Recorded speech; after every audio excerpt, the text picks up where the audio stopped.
This is Distraction Therapy, a podcast to explain how we get through the day. Keep calm and carry on.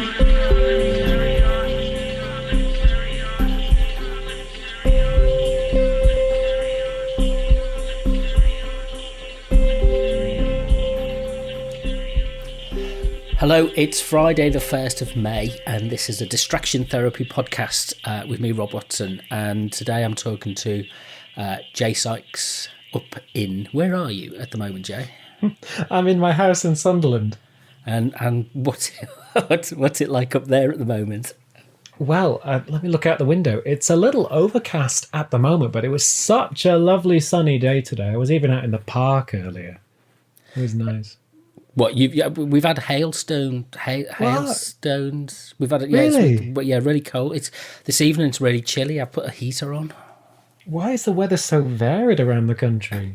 I looked at the forecast earlier. I haven't looked at any TV for a long time, and I was online looking at the newspapers and stuff like that, and I thought I'll look at the BBC weather forecast, and I looked at the video one that they put out on the telly and everything. And I felt like it was describing my life. It was like this perpetual twilight, movement from twilight to daylight, because they have that thing where they go into the darkness and then they go into the daytime, they go into the nighttime. And I'm sitting there going, oh, that's like my life. What day is it? It's like a perpetual nothingness.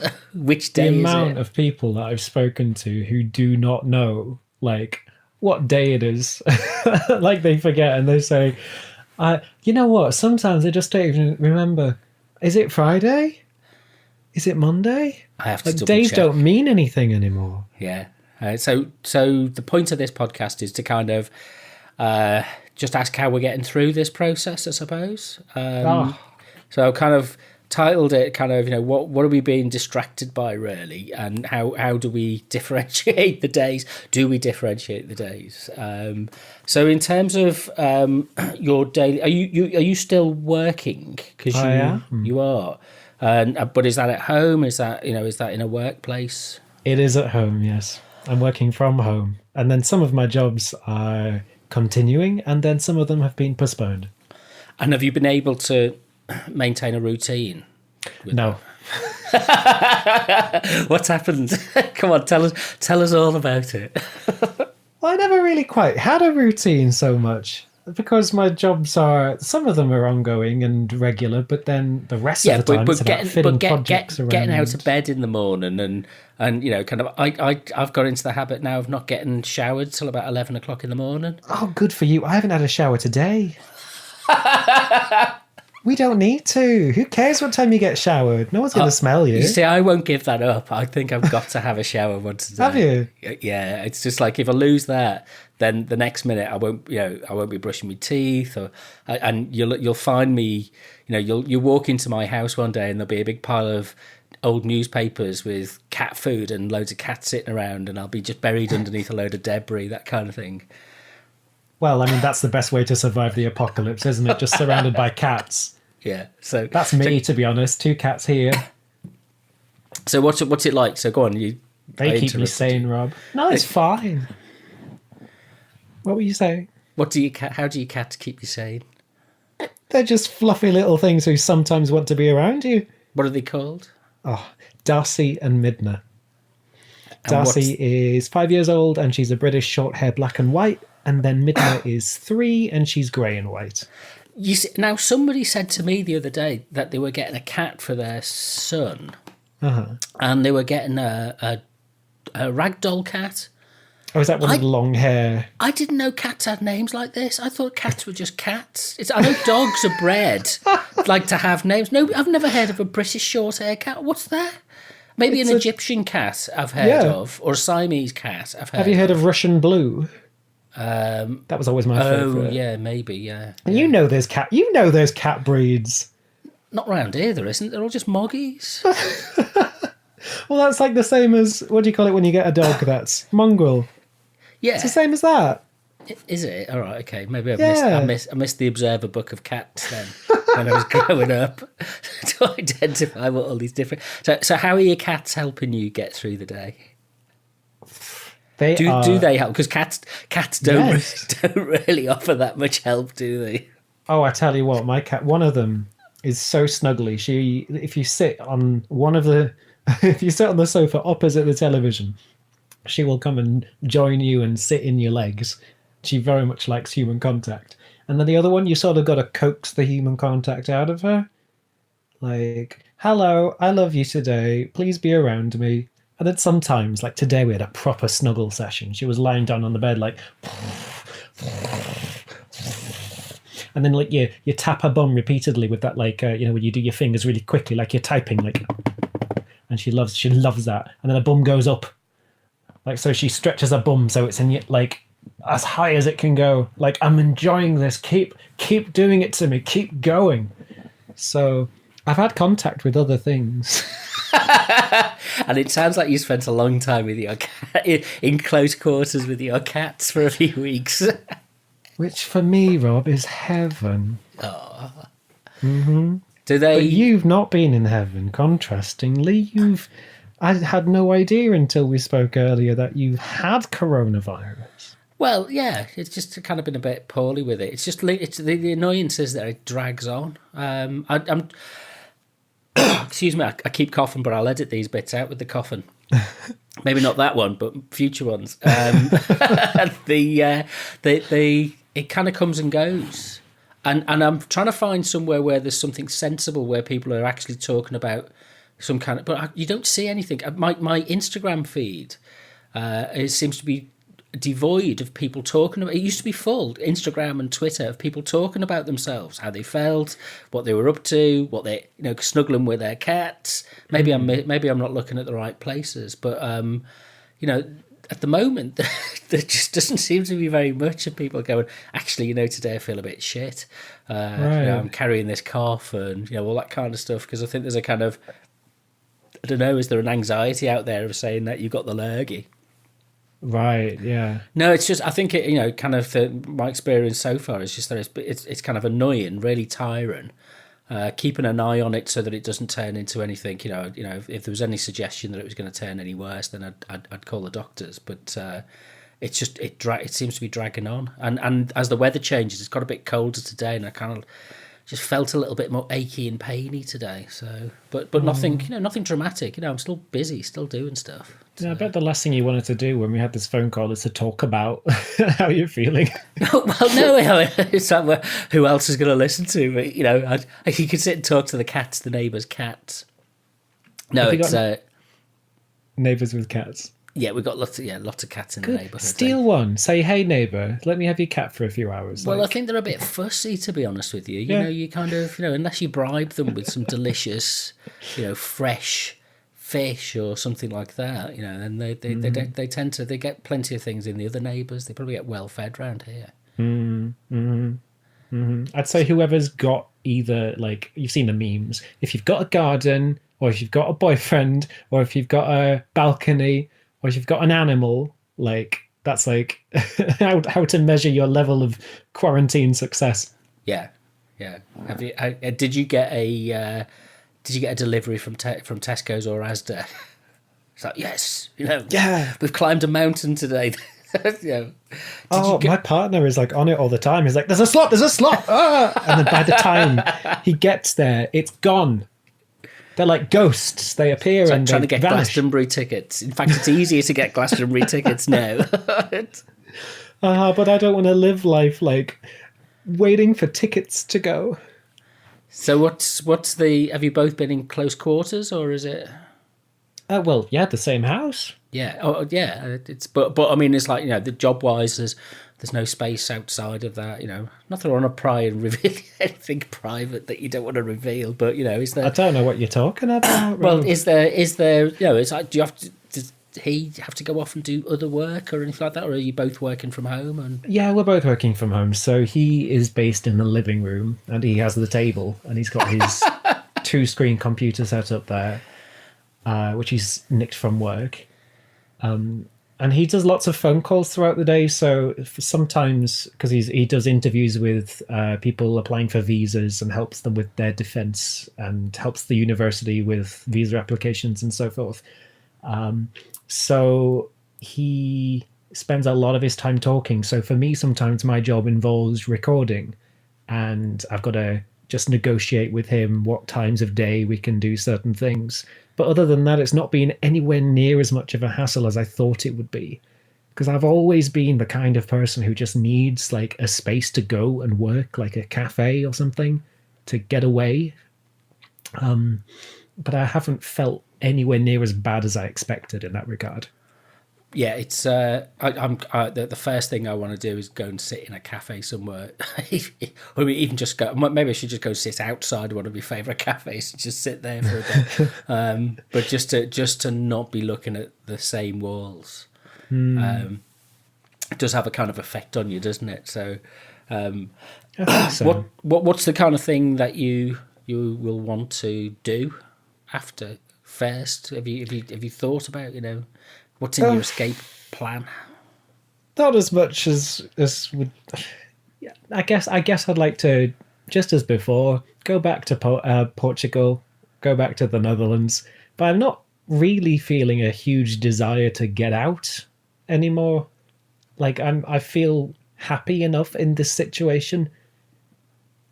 Do you think it's taught us? I'm trying to remember back to when I was a kid. So we're going back a fair time now, 40 years. 14 years, yes, 14 years. Yeah, believe it or not. So you're kind of looking at the mid-1970s. And Sundays, there's that Morrissey song, every day is like Sunday, everything is cold and grey, and it's kind of like I haven't been out very much. You see occasionally people in the street and things like that, quite a quiet road. But everything's, all the shops are always closed. And people do, and then you ask yourself the question, what did people do? Well, they did nothing, and they just passed the time. Whereas now we live in a world where you have to fill your time constantly with things. And it's kind of almost like learning to let go of that, and go and have that long sleep in the afternoon, or just go and sit in the yard and listen to the birds singing, or just have a conversation together. Is there anything you've changed? I mean, are you a media? Are you needing to be occupied with Netflix movies and stuff all the time, or radio, or music? Well, you've touched on so many things already, and I'd love to try and cram an answer in from a few things that we've started talking about. We've got time to come back to them and explore them, don't worry. Oh, good. You asked me about whether my routines changed and so forth. I'm loving the flexibility of time. I'm loving, sometimes I need to be up to teach, but the rest of it, I'll just get up when my body gets me up, and I'm appreciating that. And there'll be days when I just work the entire day, and then like never before, I would have never wanted to do this before. There'll be days where I will just spend most of it, as you said, watching programs on Netflix or playing Animal Crossing on my Nintendo Switch. And I'm embracing that, and I'm loving the flexibility that it's like a whole different way of living. And I'm probably one of the few people that you'll meet who's actively enjoying being isolated and not going out and not talking to people as much and not needing to get into that extroverted head. You've discovered your inner introvert. Yes, and I love it, I mean, I thought the novelty was going to wear off, but it's been a month and a half now, and I am still happy being at home most of the time. Do you know what I really enjoy? Waking up in the morning, and then later on, just before you go into bed, kind of you getting undressed to get into bed, and listening to the silence, and you just hear it around. There's nothing. There's the rumble of traffic. I'm in a city. There's a slight hubbub of traffic in the background, very slight, but there's nobody out in the streets. There's no, kind of people getting in and out of cars, which is always a constant thing. It's just silence, and you can hear, when you wake up in the morning, you can hear the birds, and it's like, oh God, and it feels like it takes a whole layer off of pressure. That's really lovely. I do think we are appreciating it more. These things that we've taken for granted, as well as these new things that we're discovering. I think there are a lot of. I hope that this continues in the after, quote unquote. I hope that afterwards we learn from some of the ideas of looking after our well-being and not needing to always be at work 9 to 5, that there's flexibility in where we can work from, and that line between home life and work life is becoming more porous. And there's things that I worry about, that like it's going to invade our lives more so in the future perhaps, but also that could be a good thing for us to learn from. What would you think? As a society? Yeah. Do you think... excuse me. Do you think that when it kind of... I mean, we'll have to come up with a word, won't we? What do we I'm going to describe call it the after. The after. It sounds a bit like Feels the like a afterlife. film. Oh no! No, it's like... What is it? Is this after the... what's that thing that the evangelicals call, the reckoning or something like that? After. Oh God, after the reckoning's apocalypse. even worse. Yeah, The great beyond. Yeah, but once we're through this process, and we are starting to kind of get back to, the offices are opening and things like that. Do you think there'll be pressure, like attendism? It's always a big problem. People going into the office and just staring at computers for the sake of it and not really doing anything. How do you think you and your colleagues and your friends will square up to that? Is it going to be plumb heck, what were we like before this? Or is it going to be, oh, let's get back to it because actually it gave us some meaning?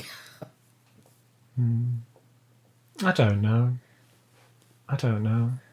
I think at the university, for instance, I was having a Zoom meeting today and people were saying, God, we're so tired of these constant meetings. I think there's meeting fatigue. And now that people are realizing that more on this online space, like these conversations don't need to be as labored out, perhaps. Maybe in that regard. So the conversations, what do you think that is? That's interesting. That's piqued my interest in terms of the conversations going in different ways and being managed in different processes. Do you think that's... Because the kind of online meetings I've done have been so much better because I haven't had to leave the house and I've got other people's attention. Whereas when I feel when I sit in a meeting with other people physically, I don't have their attention, and I kind of the feel, whether it's true or not, is the feeling that I get ignored, or you have to push your personality through to get to that. Whereas on these kind of Skype and Zoom meetings and stuff, there's a lot more turn taken, and you're forced to listen because you can't talk over one another, that kind of thing. That is nice. Maybe it is helping us take turns and let people talk and actually listen to them. I also think it's because let's say you've got it on gallery view, unless it just shows one person, but if you've got the gallery open, you can see the screen of everybody all watching at the same time, and you're always facing everybody that you're talking to. Has that been good for you, or has that been challenging? Oh, no, I think it's good. I mean, I'm a performative type, so I'm the kind of person who'll sit there and always be attentive and like nod and smile and laugh at appropriate moments, with mute on, of course. Yeah, I'm a good audience. Like, I'm the kind of person that you'd want to hire at like front row so that I would laugh when no one else laughs. Rent yourself out as a Zoom, for Zoom meetings. Other people Zoom. That's me. Yeah. So I can sit there and go like this in the background. So you look like you're having a purposeful and productive meeting. It's like that. It's like that. You get all this clip art and stock photos, don't you, where people are sitting around in trendy studio workspaces, being designers and programmers, and they all look like they've come out of a Gap advert. Yeah. They are getting us to live our best lives by aspiring to them. Their impossibilities. That's me. You can't see what I look like, so just imagine that I'm an Adonis. Well, I'm not. You have your virtues, as have I. I forgot Yes, where you do. I forgot where mine are. That's the yeah. I had to have I had a home haircut yesterday. Oh, nice. Did you do it yourself? No, my other half did it. And, Oh. and just he was trimming around the bottom and the edges. He didn't want to cut. I wanted it like cropped, like number 3 all over, but he didn't want to do that. So he kind of dallied around the back and the sides and things like that and trimmed. Hang on a minute. It's your hair. Why is he making decisions about your hair? I don't make those decisions anymore. Oh, okay. I get 3 meals a day brought to me. I'm eating better than I've ever brought. His domain is the kitchen. So I can't even wash the dishes anymore. He doesn't let me. So we said, do me hair. And then kind of just as he was finishing off, I had, what have you done? He goes, I just went a bit too high on that bit. He said, but you won't notice when you push the hair aside. So there's a patch that makes it look like I had an operation if you look carefully. So have you done a home haircut? I literally an hour ago I cut my partner's hair. So I did. He's got this really long fringe and this really big foreheads that he tries to cover up with the fringe. So he put that up into a bunch and then put a peg around it. And then I shaved the sides to a 3 and the back to a 3 and then tried to feather in a 2, but didn't do very... It was okay, but I'm not a hairdresser. Did you get the bowl out? No. How do you do your hair? My mum did that once when I was a kid. Oh my God. Everybody's mum should do that. You don't get your qualification certificate to be a mum if you don't do that. That makes sense. You want to see school? You want to see photos of me at school? I had a massive head of hair. Oh, go on then. Can you share it with us? No, well, I'll put it in the show notes. Yeah, I'll have to try and dig it out.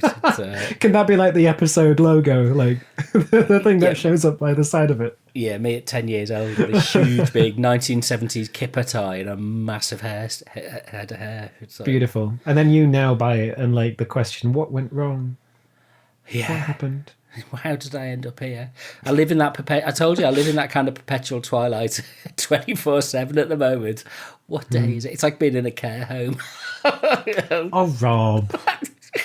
Well, what do you do? I mean, this is the thing. So, what have you been watching? What have you been searching through on? What's caught your eye on Instagram or on Twitter and things like that? You're looking at pictures of naked men and masturbating. Is that basically what you do? Sometimes. It's a family show. Oh, is it? Are you cutting that bit out? My mum listens to it, so we don't want the gory details. Hello, Rob's mum. I don't know. I don't know. I haven't really wanked very much in the past month, to be honest. But have you maybe looked oh God, there's an ambulance going down the road. What have you looked at? Rob, there's an ambulance going down my street with its flashing lights. Oh no. Huh. Do you want to go out and kind of do it all breaking news? God, could you imagine if that was your job as a journalist? Oh, it must be so hard for journalists. Wow, can't get to the breaking stories anymore. No, they just make it up. No, they don't. They don't make it up. I know you've got a lot of journalist friends, Rob. Yeah, well, I don't want to get in trouble, but... So go on. What you're looking at pictures of naked men on Instagram? Is that on Twitter? Is that okay? I mean, you scroll through and then so what's the thing? Cub, Insta okay. Gay. Was it that scruff? Gay scruff. Is this like date naps or Instagram? Well, I go on Grindr. I've been on Grindr twice in lockdown. Yeah, it's been all right. Okay. I want to just return to the haircut for a second because I'm proud of this, right? I'm so proud of this. I went into the idea of I'm not going to shave anything whilst in lockdown. So my neck looks disgusting. My beard is the longest it's been in ages. And my hair, which I used to shave every week, is beginning to grow back. Not nicely, of course. It's very thin on the top. But... I've got hair again, Rob. Because you take pride on being kind of trim and well appointed. I am 27 years old and I embraced my baldness a year ago when I was like, you know what? it doesn't look good anymore trying to pull off a fringe. I can't be bothered with it. But I'll you just shave it off. But you can kind of emulate a quiff. That's what mine's in the thing of. It's like it's like a jetty sticking out on A jetty. Oh god. with that's with lots of hair on it. That's what mine's like now. So Nice. I've got a bit of a jetty, and then the very beginnings of the monk patch growing. Like the bald. oh yeah, the back. Yeah. So Keep yeah. it short. So. if it's short, you don't notice it, but even after a week, it's like, because it's also lighter in that section. You've got no plans to do the comb over. Oh no, I'm all right. It Thanks. still grows at the sides, but you're just losing it on the top, so you need to comb it over. So I might explore that look one day. It's like, Beautiful. yeah, it comes to us all. So come on, what have you been? What have you watching on Netflix? Oh, okay. Or So iPlayer or YouTube or whatever. on Netflix, Andrew has recently sat me down finally to watch Star Trek Discovery with him. And I think like 4 nights ago, we were up until literally 4 a.m. watching. Oh God, I mean, I love it. It's really, really good. And I'm not a Star Trek person, but seasons 1 and 2. I'm near the end of season 2 now. We're going to watch some more tonight after this. I'm really enjoying it. And I showed him, because I watched this. What was it called? That really crap reality dating show on Netflix. Do you know, they passed me by. Sorry. Love is Blind. Oh yeah. Oh, that is good. It's so cringy and brilliantly edited, and just a complete mess of a program. What's and it the about? contestants on it. Oh, it's a social experiment in which they brought together 15 men and 15 women, all heterosexual, or so we think, to sit in boxes and they never see each other. They call the boxes pods, and they have dates, but they never see the person that they're dating, and they have to decide whether they'd like to propose to any of them. And those that do decide to propose each other after a series of dates and never seeing each other, then need to get married at the end of the series. So we see them meet, and then we see the way that they integrate their lives with each other, and then do they go through with the wedding in the end? Whoa! And it's so addictive. You have to explain to me why that's addictive, because I mean, I can go with the Star Trek thing, but other people's lives just kind of passes me by. What's addictive about it? I mean, I've never really been into reality TV so much. Like, I mean, The Apprentice and Great British Bake Off were the 2 things that I'd watch.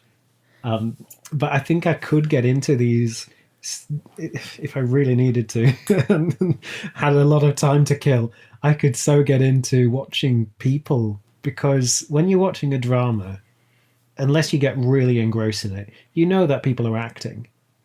But if you're watching real people, there's a sense of they are caught in a limbo of being themselves authentically and performing. And so when watching it, you're so hyper aware that people are putting on performances of themselves and trying to always be the best version. And that in itself is really compelling to watch. I suppose I suppose the distance that we've got now from that is that, on our daily lives, people are out there doing that or feel that they need to do that, whereas being confined to the home for a lot of people, not for everybody, but being confined to the home, there's nobody to compete with other than yourself. What do people do? What do you think these kind of reality TV people do when the cameras are off and they're left alone in a room, and there's nobody to impress with their looks or their charm or their, kind of their charming wit or whatever it is? I guess you got to be somewhat narcissistic to go on something like this. So they probably, God, this is so judgy. Probably are just looking for the next opportunity to capitalize on that, I guess. Like one of the couples now has spoilers, I suppose. One of the couples now is a YouTube couple who do they found a new fan base that way, and are continuing to utilize their platform and seek attention. Which that's good. You need people like that because that's how entertainment exists, I guess. Yeah, Oh, I'd rather sorry. watch your cats. No. So I'd rather sit and observe your cats than sit and watch reality TV. What's the thing I've watched? I can't focus. It's like I enjoyed watching the one. Have you seen the program that was on the BBC about Bob Fosse and what's her name, Verdant, his wife? I have no idea. Oh, it's got Sam Rockwell in it. That's pretty good. It's about the guy Shall who I did Google it? Yeah, the guy who did Chicago.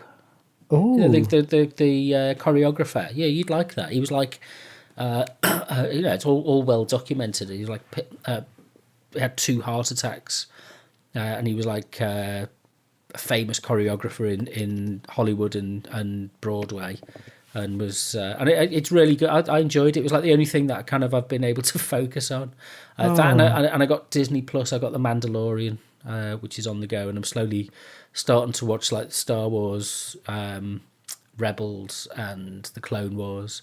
Only because I've wanted to watch them for a long time, but they just takes a little bit of readjusting to get into effectively kids' TV cartoons, which is my brain doesn't work. When all the Studio Ghibli films were posted onto Netflix, I had the intention of sitting down and watching them all. I've got through 2 or 3 of them, and then it's which ones? A Thingy. Thingy. Oh, I like Thingy. It's my favorite. My Neighbor Totoro. I've still not seen that one. Oh, it's a good one. Oh, okay. But I've seen things like Howl's Moving Castle and Kiki's Didn't Delivery like Service. that one. Oh my god, Kiki. Spirited Away. The best thing about that, I've rewatched Kiki's Delivery Service recently, and to me, I didn't get this the first time I saw this because I was like, 12, 13? But it's about burnout as an adult. And it's like she gets so... she loses energy from what she's doing, and that's the cause of the stress in the film. And I think there's a lot to learn, especially now during lockdown. There's so much to take away from that idea of burnout. And here's like a whole bunch of society right now who have been given the opportunity to step away from regular life burning out, I guess. Yeah. And then others who have had to take up the mantle and put themselves right at maybe some of the most stressful experiences of their lives as well. Yeah. I mean, it's not a holiday, is it? I get frustrated. Let's go to Tesco. I get frustrated with all this. You can read in the newspapers, I've got this pile of books to get through, and and I'm doing home aerobics, and it's like, and I'm baking, and it's like I've done none of that, But good for you. You shouldn't feel like you have to do something just because you've got the opportunity to do it. No, I mean, I've got work to do. I'm not sitting around doing nothing. I'm keeping myself busier now than I think I ever have done. Yeah, good. Just in one place.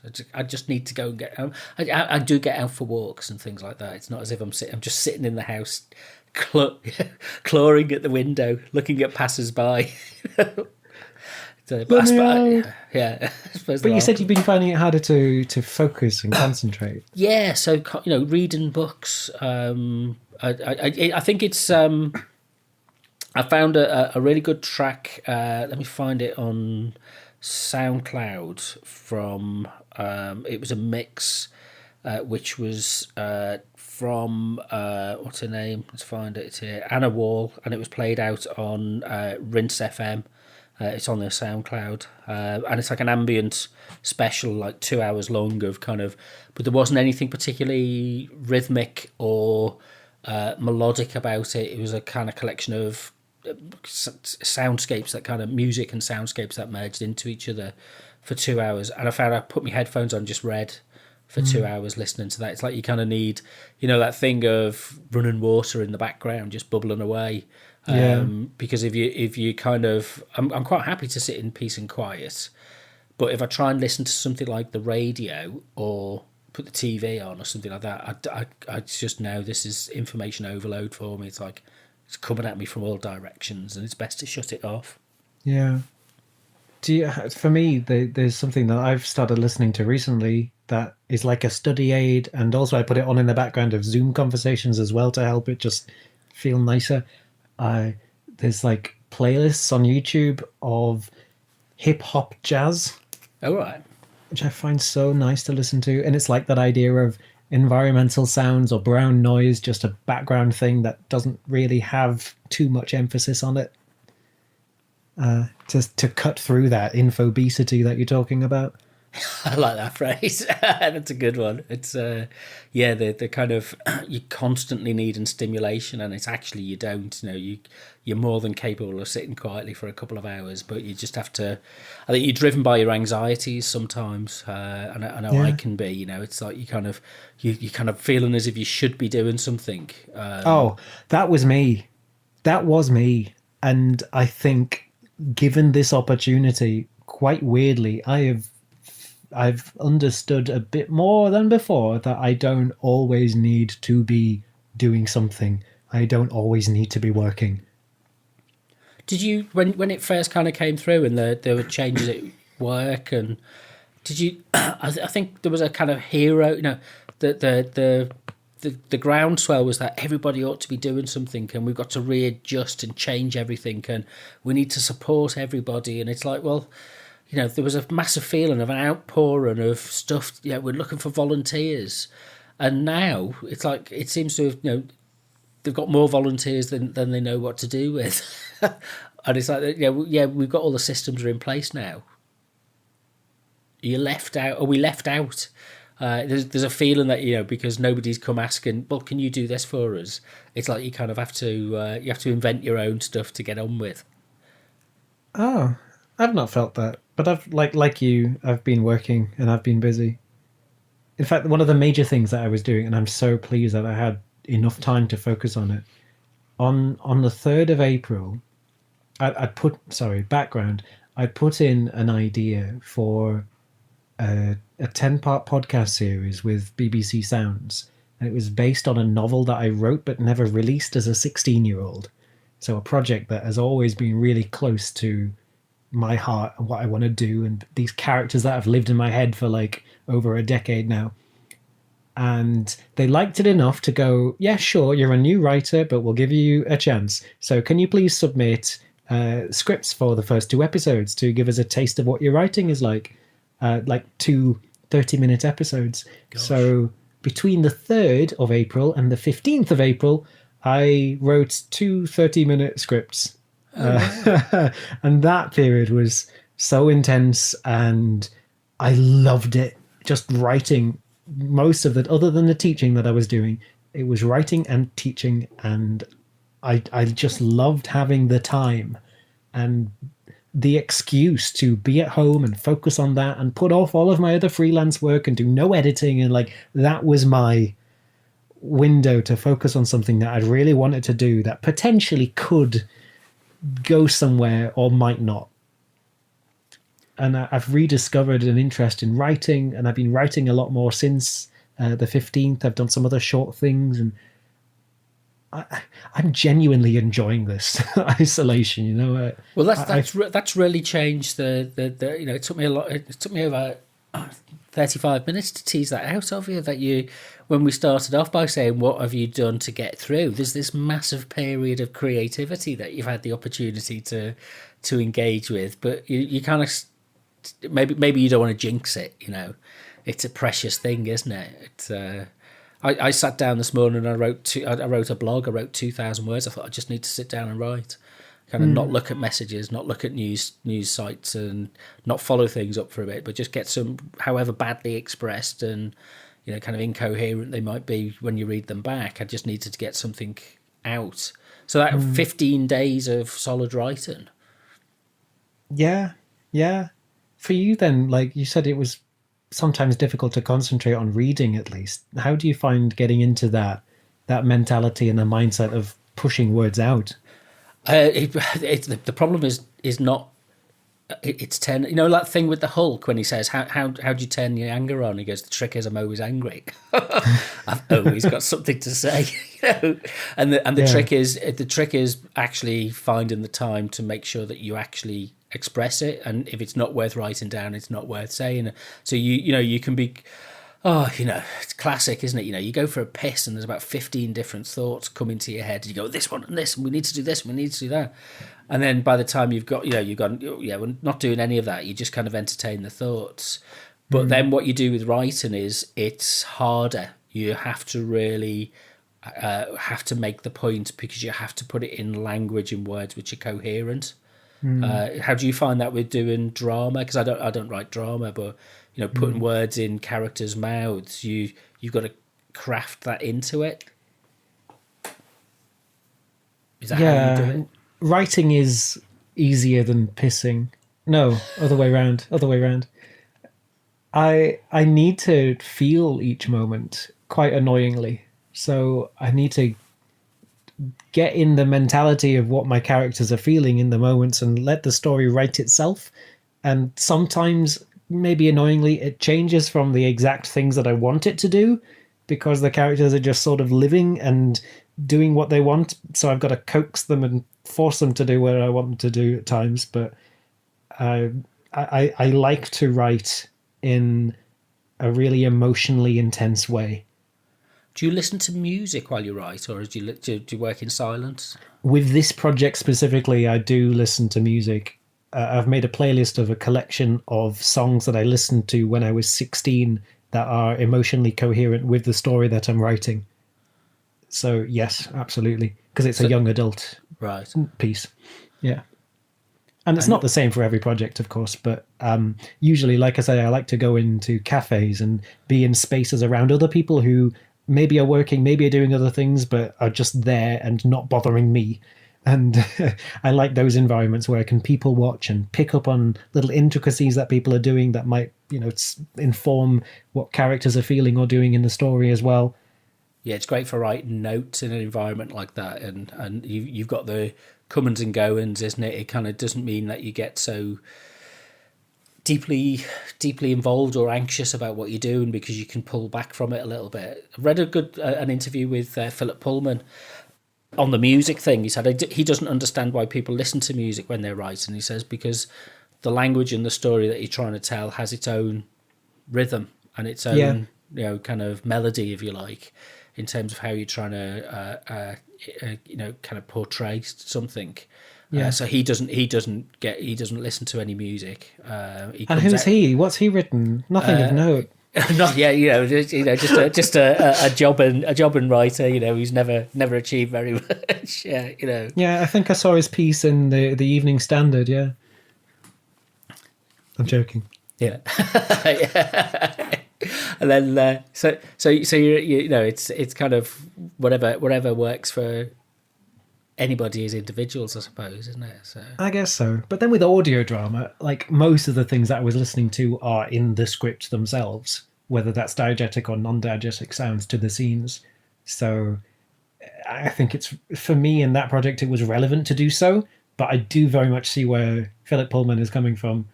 The writing lives and breathes its own pace, its own textures and feelings and tempos, and you need to be in that mindset.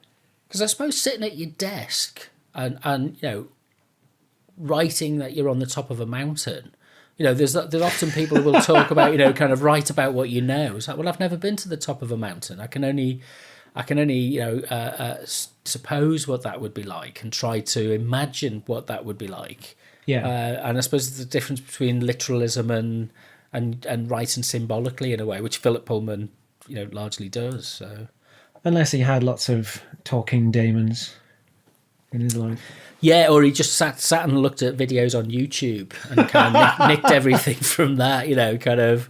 There's plenty of videos that you can go and watch where people just put webcams up, isn't there, on the top of some mountain somewhere? So. Yeah, or there's this one really long, lovely one that's like 10 hours of a train journey, like around Russia, and they call it slow telly. Yeah.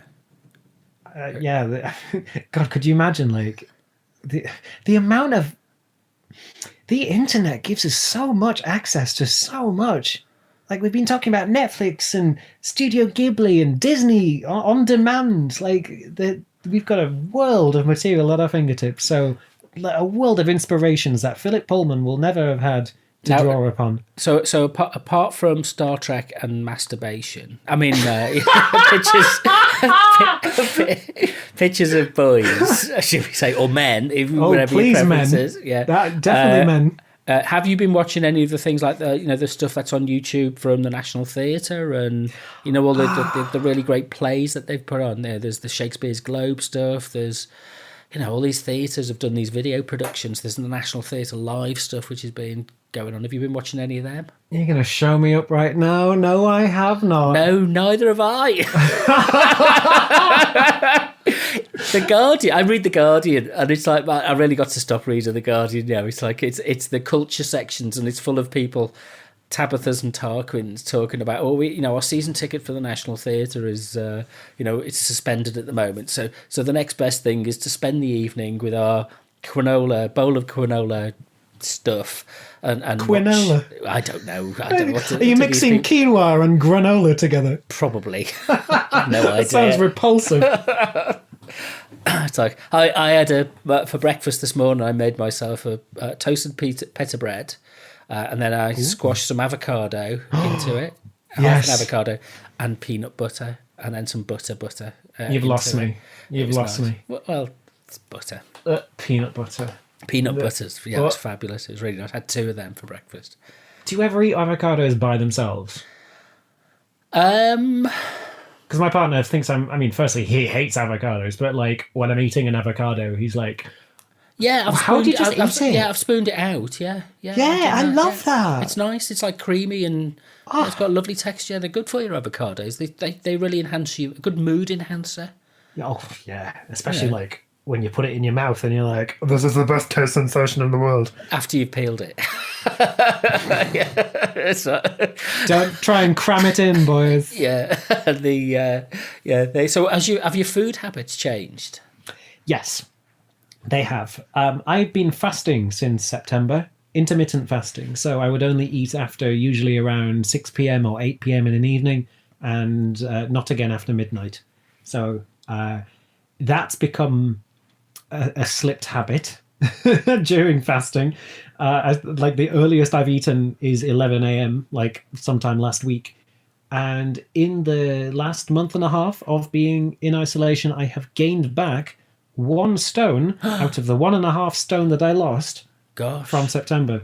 So yes, my eating habits have changed. Because I can't get into it. I because we've had this conversation when we've met up before. It's like, you look completely different than you did a few years ago because you just and it's through the intermittent fasting. And the rule of thumb I heard was great was that you do low carb eating for avoiding things like diabetes and stuff like that. You do intermittent fasting for losing weight. Yeah, and low sugar diets as well. Yeah, low sugar, low carb stuff, and then you do exercise for well-being. You can't do exercise for losing weight. It doesn't work. I think it factors in, but yeah, it factors in because it keeps you mobile and you're doing stuff. But I'm just sitting around like I'm sorry, like a couch potato, and kind of I put a pair of shorts on this morning that I normally do for cleaning the bathroom, like a dirty old pair of shorts. I couldn't get in them. I put so much weight on. It's like, oh no! So I've got to start, do a take up. I can't take up running at the moment because that'd kill me. But even just getting out for a walk at the moment it's like kind of, well, they're telling you to stay at home, so I'll stay at home, and I'm having these lovely meals brought to me 3 times a day. It's like, but I'm not snacking. No, but I'm not snacking in between meals. And well, that's good, I guess. And I'm not eating rice and pasta. The only bread I have is occasionally I have pita bread. That's all I have. So it's like it's kind of generally low carb.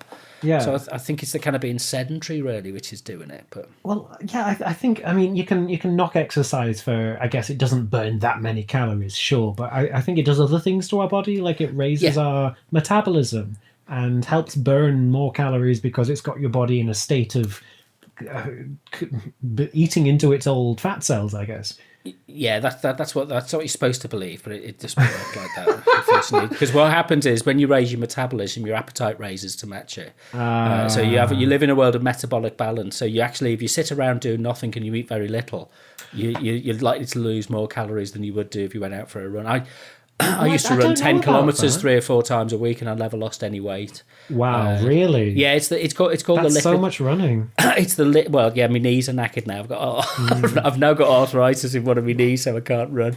Bless you. It's falling apart.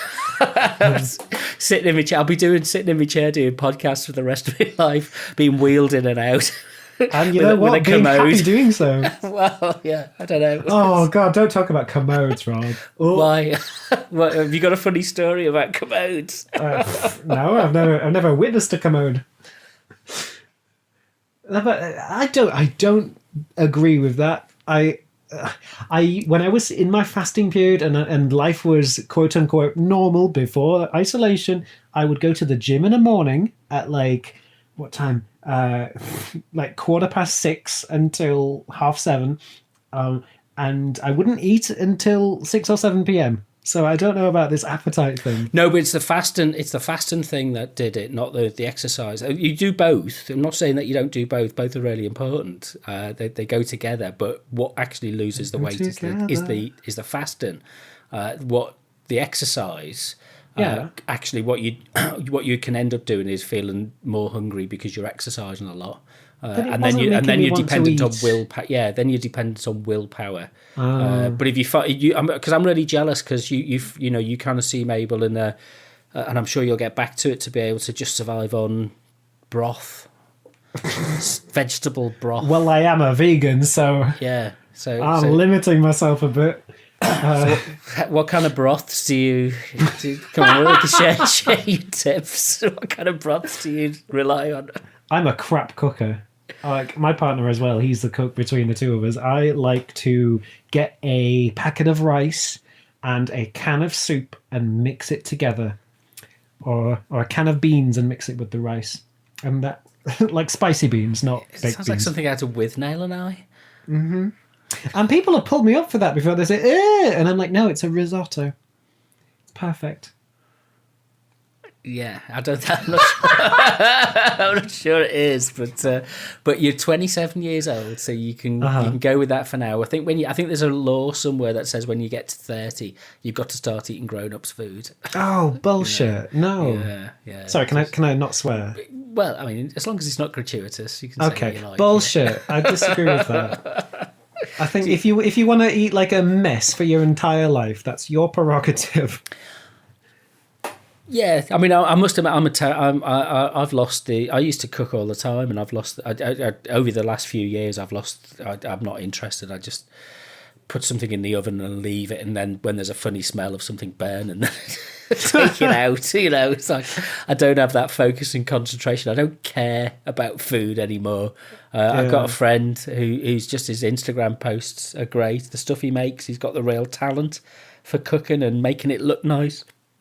And I've tried that, and I've kind of, I'd rather sit and flick through the newspapers online for half an hour than, maybe. But I don't go as far as opening a tin and shoving rice pudding in it or something like that. So, well, just to let you know, Rob, half of that great Instagram is just good lighting and a good camera. It's faked. Well, it's not like they pump oil into it like the big. No, food I think companies. I trust my friend. He's genuinely able to do this kind of stuff. But and I admire other people who can do it. So, but it's like admiration from afar. I'm not envious about it. A great Instagram is Aldi. The supermarket. The supermarket.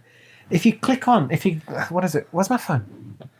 If you do Aldi, whatever they are on Instagram, it's like a big table. And if you start at the top and keep scrolling down, all of the 3 photos just continue this long table that's full of all kinds of food. And different bits of it are different colours. Gorgeous. So, what are the other... Aldi or Aldi? Aldi? What, like you? Aldi! Like you scroll down and like here's some row of flowers. And Aldi UK. Yeah. Oh, it's beautiful. Am I looking at the right one? There's I like don't know. lots of things of food. Oh Yeah. yeah, flour. Oh yeah. See how they're Okay, all so like, they've done. So what they've crossing done is, over each other. yeah. So yeah, you can't zoom in to see where the joins are, can you? So either they've done like block photos. Yeah, that's clever. Yeah, okay, that's all right. Doesn't look like any of the stuff that you'd ever buy from there. Somebody's done a really good job of, talented. When I've walked around Aldi or Netto or one of the other discount supermarkets, it's like everything. Netto, do they still exist? I think so. Do they not? I've not seen a Netto in years. Oh my god! Does QuickSave still exist? I've not seen a quick save. What was the other one? Sainsbury's or something? Oh, I don't know that one. Heron Foods, Heron Foods, Farm Foods. Yeah, I'm sure Heron is still alive. What's the shop in where you're from that sells tins of kind of stewed beef, that kind of stuff? Are you talking about Huddersfield or Sunderland? Well, whichever. What's the difference? Yeah, it's like, hey now. I'm living in Don't Leicester go and I'm offended from downtown. Liverpool, so I'm not being a snob about this, but is there not a joy in? I mean, where do you get your tinned soup from then? The supermarket, Rob. Yeah, but you're not like I don't know. You're not like a snob and go to Marks and Spencer's, are you? Oh God, no! I don't have anywhere near enough money to be a snob. Ah, right, okay. No, I get. So I it's get Aldi, yeah. the supermarket brand soups from Tesco and or Sainsbury's, depending on which one my partner goes to that time. Because he doesn't like he is a snob. He doesn't like Asda. Is he a vegan? No. So what? How does he cope living with a vegan? Because that. How do I cope living with a person who cooks bacon at all hours? Jeez. Oh, he's not a vegetarian either. No, well, he was actually for like 5 years, and then a year and a half ago stopped. So don't know what happened there, but yeah, he initially, when I went vegan 4.5 years ago, he was like, "But I'm not going to be able to get to cook for you anymore. What about all the things I love to make? Lasagna and lasagna and lasagna." And I'm like, well, just. Can you not make it without cheese? It's like, no! So, he won't change his ways. I won't change mine. We've got that equilibrium. You're surviving. Yeah, I'm not as lucky as you with your waiter for a boyfriend. God, he's brilliant. Well, he's got a really good take on he's a cook rather than a waiter, but he brings it to you as well, apparently. Well, yeah, not quite, but I get a message on Instagram saying on WhatsApp, saying your dinner's ready. So, oh, bless him. So he's good. But he's got a really great line on vegetarians, vegans, and people with food allergies. Oh God, go on. Piss off and go and eat somewhere else. All right, then no money for you. Yeah, we don't worry about it. We don't sell it. We don't sell anything that's allergies. Well, if you can't eat it, go somewhere else. God, could you imagine if everywhere had that attitude? Yeah, life would be simpler, wouldn't it? Yeah, for you maybe. Yeah, but I can't eat wheat, so I really struggle with wheat. Get out of my restaurant. Yeah. So when I go into Greg's, there is nothing there for me. So, coffee, fruit. Okay, I can get coffee and fruit elsewhere, but having a pastry, it's just that there's no point in that for me. What is the difference between a pasty and a pastry? A pastry is like a Danish pastry, it's got sugar on it, and a pasty is something that's filled with mock meat. This vegan stuff that they've been brainwashed into thinking is good for them. Oh, it's beautiful though. This mycoprotein shit. It's really, really tasty. Yeah, we'll be all surviving by deliveries from the government, living on mushrooms for the next 6 years because the sounds virus good to me. Yeah. So what I think we'll have you heard Newcastle are opening Greg's again? They were thinking about it at least. Yeah, and so people get excited that McDonald's is going to open again or KFC is going to open again. I think get a life. Hey, the first day of January when they started doing vegan KFCs, you can bet I ordered 2 of those burgers. Gosh. That was a good day. I mean, I must. 4th of January, but whatever. I'm not into. I don't like takeaways. Yeah. You know, occasionally I've had them in the past. I've had my fill of them in the past, but you know, I would rather come home and just cook something for myself from fresh. That's I a don't lovely, don't buy anything wholesome- in packs. Don't buy microwave meals or anything like that. That's my downfall. It's processed and processed food. Yeah. Thank you for this conversation. It's made me reevaluate like my eating habits again. Well, you know, we've considered what is we've been distracted about as we get through the day. Maybe as you wake up in the morning, you'll kind of reevaluate. You know, what is it? What's the routine? Coffee. Yes, 2 espresso shots around 7:30, and then a third one between like 9 and 11. And then you stare at the emptiness of the day ahead of you. Oh, no, God, no. And then I talk to my students and I give feedback and I read essays and do marking and I do some writing and I do some editing and I On a talk Saturday? and I do interviews with people. What do you do on a day off? I don't do days off. Every day is... Hey, Rob, we're creatives, right? Every day is what we want to make of it and or like completely chocker because every day is the same. I don't know. I love working at weekends. I always have. I wonder how people get through the day with doing nothing. It is an alien experience to me, but you know, maybe that's what these podcasts are here to consider. You know, what is it that gets us through the day? Right. It's been. If anybody wants to get in touch with you, what's the best way? Because you've got a number of ways for people to contact you and message you and stuff. I guess the best way is to search for J Sykes Media, all one word, on however you like to use social media. So I've got at J Sykes Media on Twitter and Instagram, and a website, jsykesmedia.com. Cool, and we look forward to hearing when you're commissioned for your drama production. When and if. Yeah, well, when at some point we'll return to this topic at some point in the future. Oh, sounds lovely. Thank you so much for having me to just chat. It's been nice. Yeah, we should do it more often. Please, because I messaged you on Twitter. I was like, "Hey, we haven't chatted in ages," and you're like, "Why don't we record a podcast?" I'm like, "That's so Rob." You know, I have my moments. So, this has been a Distraction Therapy podcast with me, Rob Watson. If you want to get in touch with me, I'm on this account is Rob Watson Media on Twitter or Instagram, and the website is robwatsonmedia.net. I do have a Patreon thing set up, which is just go on to Patreon, search for Rob Watson Media. But I'm really not expecting anybody to stump up any money for coffee and tea for this. I just merely did it as an exercise in self-flattery, I suppose. But Jay Sykes, it's been really nice to chat. Thank you very much, and we'll speak again soon. This is Distraction Therapy, a podcast to explain how we get through the day. Keep calm and carry on.